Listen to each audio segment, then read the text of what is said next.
Hi guys, Sheena here from Atlas Agency Launch Lab and Atlas Online Solutions here again today. And I'm here to talk about bad clients. Bad clients. Have you guys ever heard the customer is always right?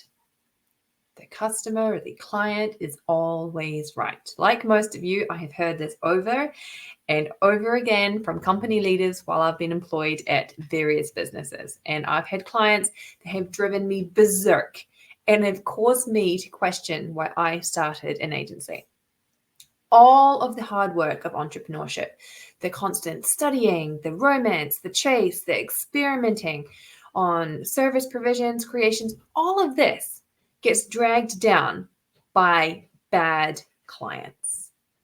Have you guys ever heard of Perry Marshall's 80-20 principle? 20% of your efforts should be responsible for 80% of your results. Yet, when you have bad clients, you're going to find that 80% of your efforts are taken up by these clients and only account for about 20% of any of your business. Throughout the life of your business, you're going to have clients who are more trouble than they're worth.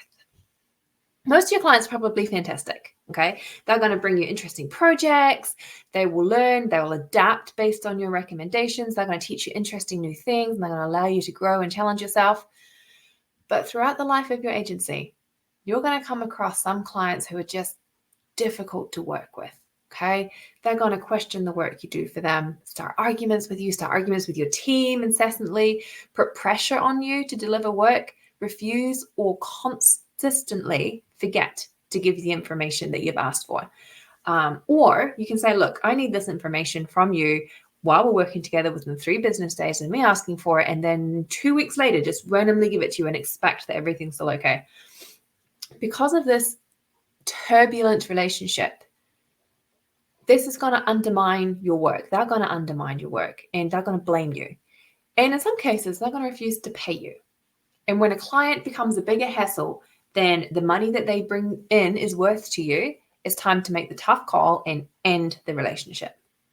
But first, what is it that makes a bad client? In one word, toxicity. Bad clients take up more time than they are worth. Let's keep it really, really simple. If a client's worth $1,000 in revenue, but they're taking up $1,500 worth of company time across various employees, you can do the math. The bulk of this time robbing involves unscheduled calls, unscheduled meetings, okay? And many of these clients, the ones that you get, those proverbial chills when you see their number or their email, they're relentless, all right? They can sometimes email you or send you a message or something 4 or 5 different times within a few minutes. And this is a clear sign that they are not thinking proactively and they are responding reactively. Any successful business person knows that proactive thinking rules out reactive thinking at just about anything. The total opposite exists as well, though. There are ones who lack communication, sometimes responding to an email or a call almost too late to proactively solve any issues. So, how do you fire a client without negatively impacting your business? Today, you're going to learn when it's time to end a business relationship, how to do so politely, and how to avoid most negative fallout. Because when it comes down to it, bad clients are costing you money. Often we feel that we need to just deal with these difficult situations and these clients because they're part of doing business. After all, if they're paying the bills, then what does it really matter in the end? That's not true. Your bad clients can actually end up costing you money. They are consistently late in paying, or they haggle over fees, or they're late at getting things to you. They inevitably end up interrupting your cash flow. If they are consistently requesting changes or failing to provide necessary documents on time, they're going to be eating into the time that you have to devote to other clients or to growing your business. They're also going to damage your reputation. Nightmare clients will refuse to listen to your advice. They will then complain when they don't get the results that they expected.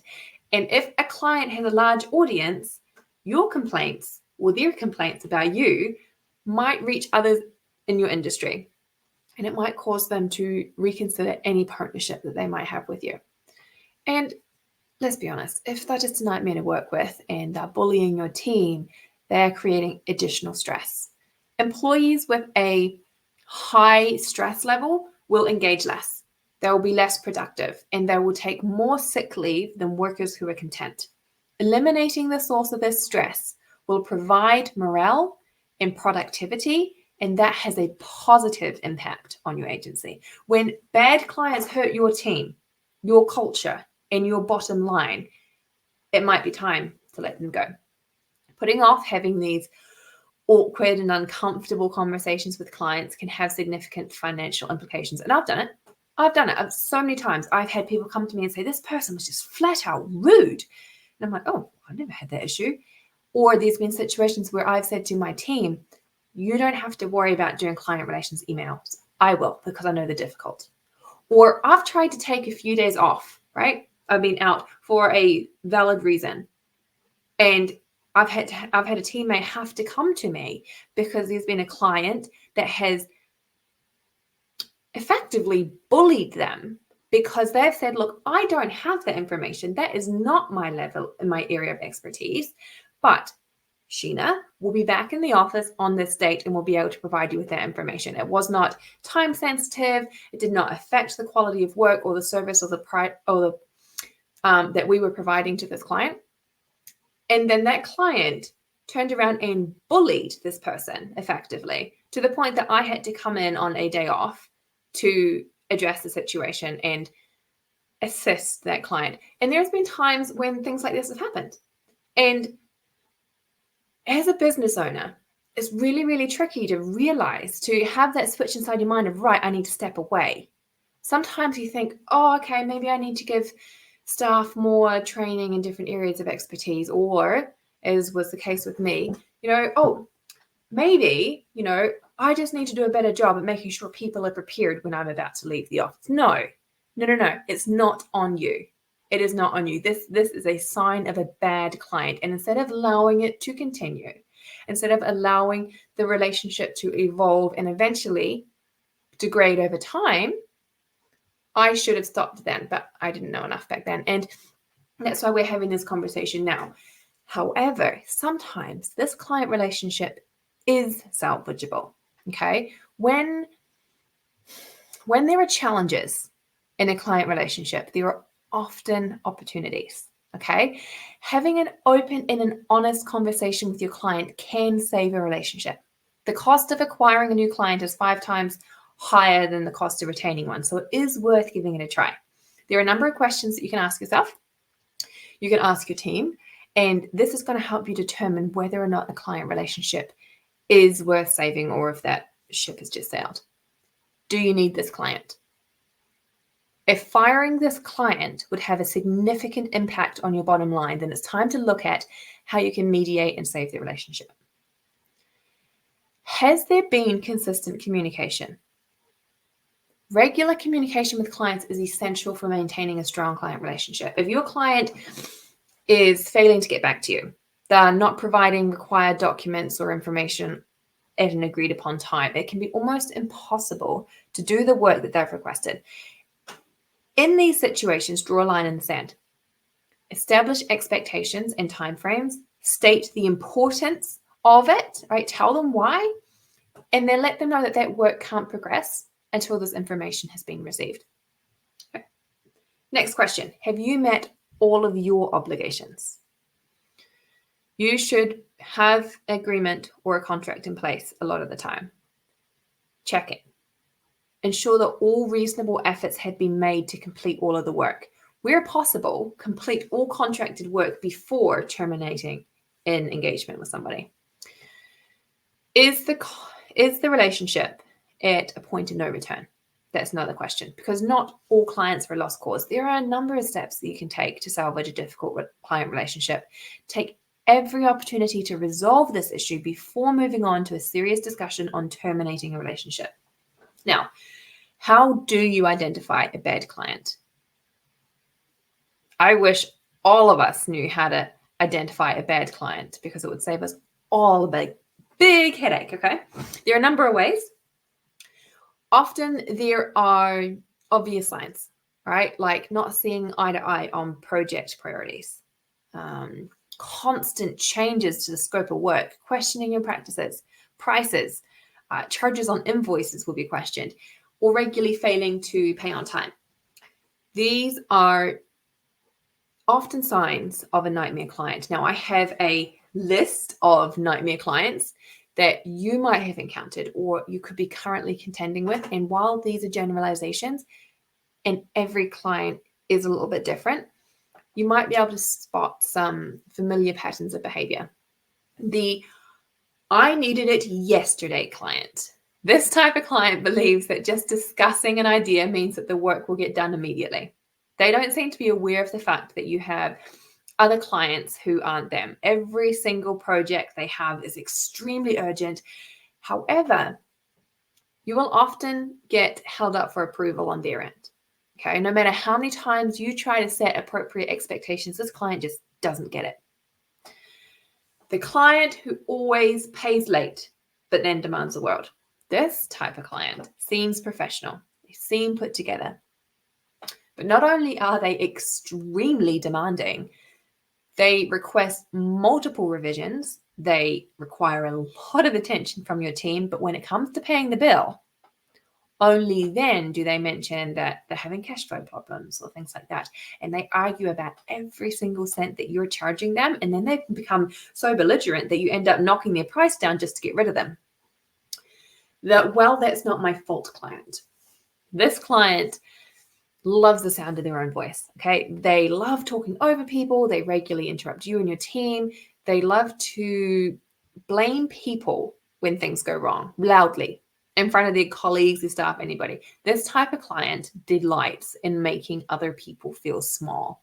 Your staff might be terrified of them or mysteriously out of the office whenever it's time for their monthly client relations check-in. What about the client who doesn't know what they want? Even if the fate of the world was at stake, they have no idea what they want. They couldn't decide between option A and option B. And this client couldn't choose a package or a service or anything. They can't confirm. They can't agree to anything. They will procrastinate to the point where deadlines get missed and you actually forget that they're even a client sometimes. Then what about this one? The unicorn in disguise.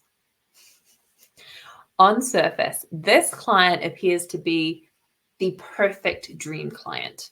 Okay, they're going to dazzle or dangle the most amazing opportunities in front of your face that never actually happen.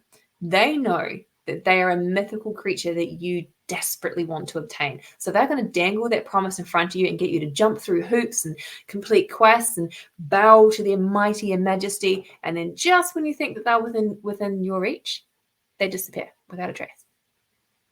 All right, what about the one who thinks that they are the expert? They might seem like a great client at first. They are talkative, they're keen to learn, they're excited about their work that you're going to be doing together. But then they take the work that you've done and they chop it down.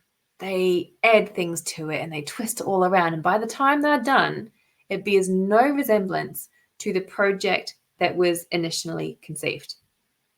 What's more, they've made mistakes and invalidated so much of your work and then had the nerve to blame you when it didn't get the results that they were after. Whatever form your nightmare clients take, the key things to watch out for are clients who don't respect your time, constantly check up on you, make regular demands for unreasonable changes to the scope of work, disrespect you or your team, expect results that you couldn't possibly deliver, act irrationally and unprofessionally, believe that they can do your job better than you can, be envious of you or another client's success, lack effective communication skills, frequently miss deadlines, regularly pay late or haggle over price or refuse to pay at all. Now, if any of what I just said brings somebody to mind, it might be time to think about firing a client. So, how do you fire a client? Ending a business relationship with a client can be an emotionally charged situation. You need to decide if it's best carried out in person, on the phone, via email, and the situation is going to vary from client to client, okay? It's also going to vary on your level of comfort communicating with them through any of these channels. So ensure that you're prepared for the conversation is probably going to be one of your most important things because it's going to produce a better outcome. First, stay calm, rational, polite. Clearly state the reasons for terminating the relationship, but keep emotion and name calling out of the conversation. If a follow-up is needed to it at all, give them a phone call. That way nothing can be left or lost in translation. You can start the process with an email, but depending on the situation, it might be best to follow it up with a phone call to talk your client through the process, and answer any questions that they might have. And then depending on the problem that you have with your client, there are several different ways that you can approach the situation. When you fire a client, always check to see if you have a contract or an agreement in place. What terms do you have in place to fire a client? All right. Is it if I request something of you, you have to provide it within so many business days. And if you haven't, or, whatever, then anybody breaching this contract is null and void. I'm not a lawyer, but you know what I mean. So you just need to make sure that if you have any clauses or reasons to end a relationship in place in a contract or an agreement, that you strictly adhere to whatever it is you put in there. You need to maintain your integrity. Okay, you need to stay calm, rational, polite. You need to try your best.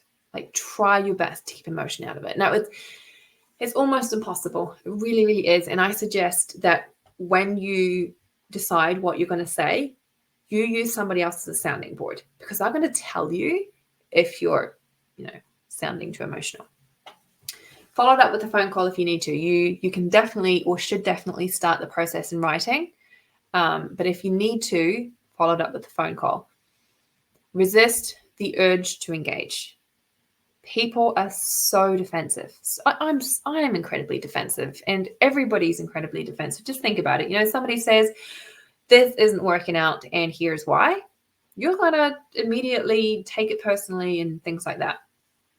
If this happens, often a client's going to try and make you angry. Just don't get angry. Maintain your cool. Stay on the topic of business. Do not resort to personal attacks. And then give them a referral. Okay. If you think that this client could be better suited for another agency, consider referring it to them. And then, if possible, finish the project. Okay. If at times, all right, don't leave a client hanging in the middle of an important project. If you can't finish it, find a service partner who can, and then just refer them on.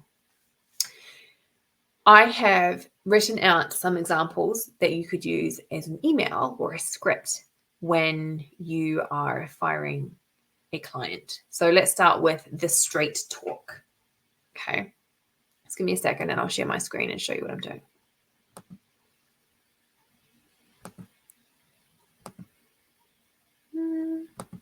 Sorry, just one moment back, guys. Okay. All right. So with the straight talk, this is mostly used when the scope of the project has changed drastically from what was originally agreed upon, or it's creating extra stress within your team. While this client might not be the best fit for your business, this is an opportunity to save face by providing an alternative that works for both parties. So you sit down with your client, or you email, or you talk with your client, and you use clear diplomatic language and explain that you can't deliver on the expectations.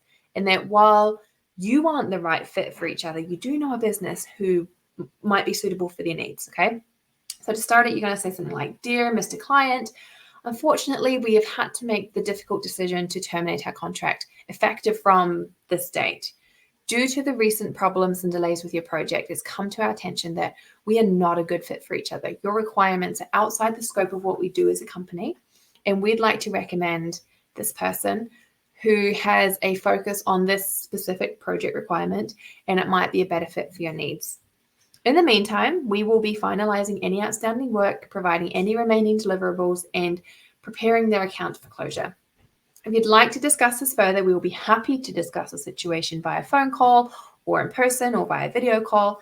Thank you so much for your business. I wish you the best for the future. Yours sincerely, your name. Okay. As you see, this letter outlines the reason for the breakdown in the relationship was due to project delays and issues. And this might be something like you've given them, you've told them it's going to take them 4 months to build them this website. Okay. But they never got you information, or you've consistently every single week sent out an email reminding them, hey, I need this information from you. Hey, I need this information from you. Hey, I need this information from you. And then you've done like all the other parts of the project. And then it's got to like 3 weeks before the end of the 4-month time frame or whatever it is. And all of a sudden they immediately give you access to their website hosting or whatever it is that you need to build their website. And then they get really, really mad because like 3 or 4 days later, they call you up and they're like, oh, well, why don't you have an example to show me what you've done? Well, we only got access to your stuff 3 days ago. Like things like that. That is when I would probably use this kind of approach to fire a client. The excuse. The excuse is the next one that I have to talk about. And this is, if you really want to give a client information about the difficulties you're facing with them in certain situations, but you know that it's just not going to work, if it's not going to help at all, you can use a convenient excuse and it's going to enable you to exit the relationship without confrontation. So this is what I would say. I'd say, dear Mr. Client, in light of recent changes in the business, I need to let you know that as of this date, our company will no longer be able to offer you this service. Our company is moving in a new strategic direction, and unfortunately, this means closing off some of our current accounts, which unfortunately has included yours. I sincerely apologize for any inconvenience that this may cause, and we are recommending our clients speak to this person who may have a package that will meet your needs. Thank you for your business over the years. We wish you the best for the future. Yours sincerely, your name. Okay? Now, if you are firing client purely because of numbers, okay, sometimes when we start our agency, we start quite low, and then as we grow, our prices increase, and it doesn't make sense to keep doing the same amount of work for a smaller amount of money. It could be increasing fees on your software or additional charges like having to hire extra support, or it could be that like this client is just taking that extra white glove attention that is causing you to need extra administrative hours and things like that. Sometimes this excuse will help you solve the problem. Okay. So in this case, I would just say, you know what? Sometimes in this case, the client will actually agree to the increased charges and they will become profitable again. If not, then you can shift your focus to bring in more profitable clients with a bigger budget. So what I'd say is, dear Mr. Client, I'm writing to let you know that as of this date, our fees for some of our services will be increasing. You can see the new fee structure on our website, on our funnel, whatever it is, you put the link in there. And as this includes a service that your client is currently using, I'm giving you advance notice to allow you the time to decide if you'd like to continue using our services at the new price. Please feel free to contact me if you'd like to discuss this further. Yours sincerely, your name. So as you see, these are just some of the things that I would use if I was, going to fire a client. So how do you prevent or avoid getting bad clients in the future? Because now that you've gone through the process of firing a client, it might feel like a weight has gone off your shoulder, and it's great that you've taken this step. But now is the time to sit back and reflect on what caused the breakdown to happen. Whether or not there's any steps that you can take to stop it happening in the future. Because sometimes someone comes in that could be a great client, but there was miscommunication on your side that caused a breakdown in relationship. And therefore, it's become a situation where professionally, it makes most sense to not continue that relationship, but it was still on you. Or it could be that, you didn't understand enough about what you needed out of a client to make a relationship make sense. So I've got a couple here. First, consider improving your qualification and onboarding processes. Most client problems occur because a client has expectations that don't match the services that you're providing. Look at ways that you can disqualify clients who don't match your ideal avatar before they even sign up for your services. And then create a more thorough client onboarding process to demonstrate the results that they should expect. Okay? Even if you clearly state what your service is and what you should expect, people are still going to come in with a preconceived notion that there's no reason for them to have that thought, that feeling.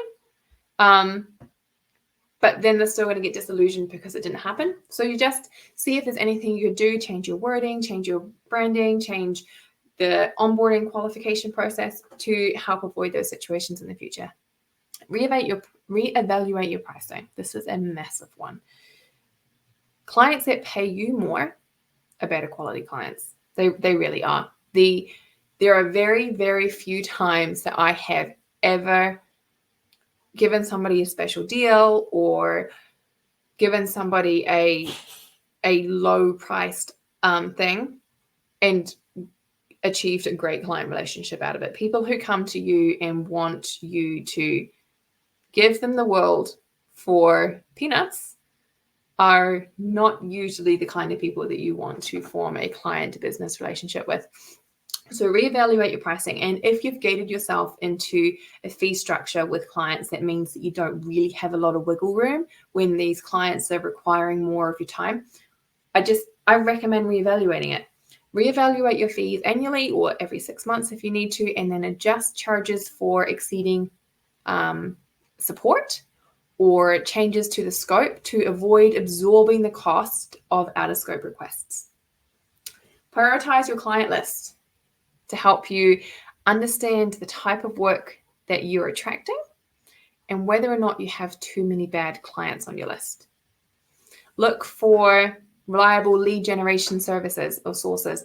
Where are you finding your clients? Are you getting too many of these difficult clients from certain sources?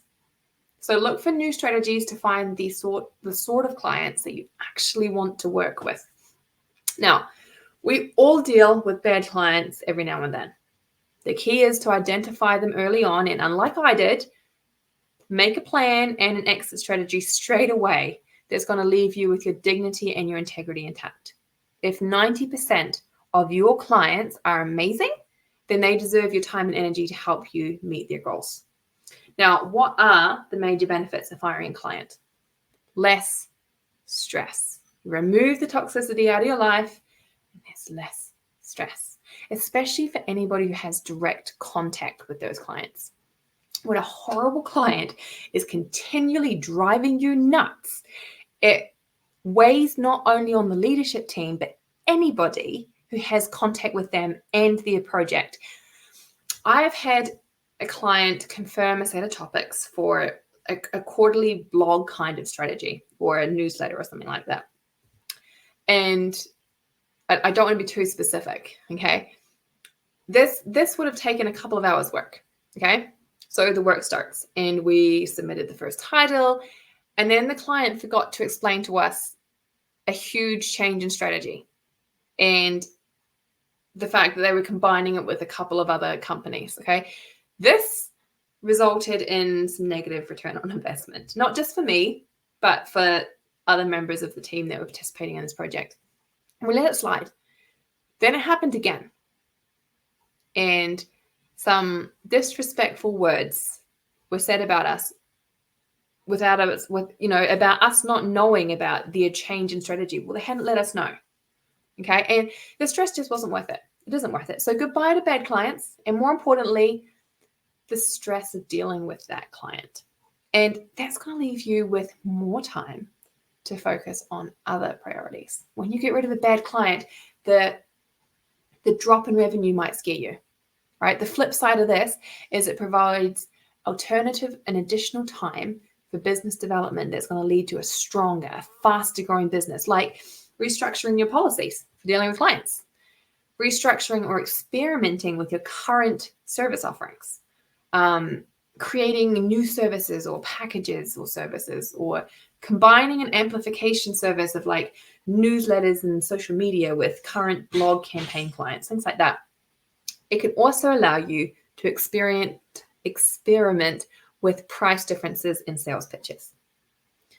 It can block off time from added hours of dreaded clients for more education, training, whether that's SEO training for writers or sales training or things like that. It's going to give you the freedom.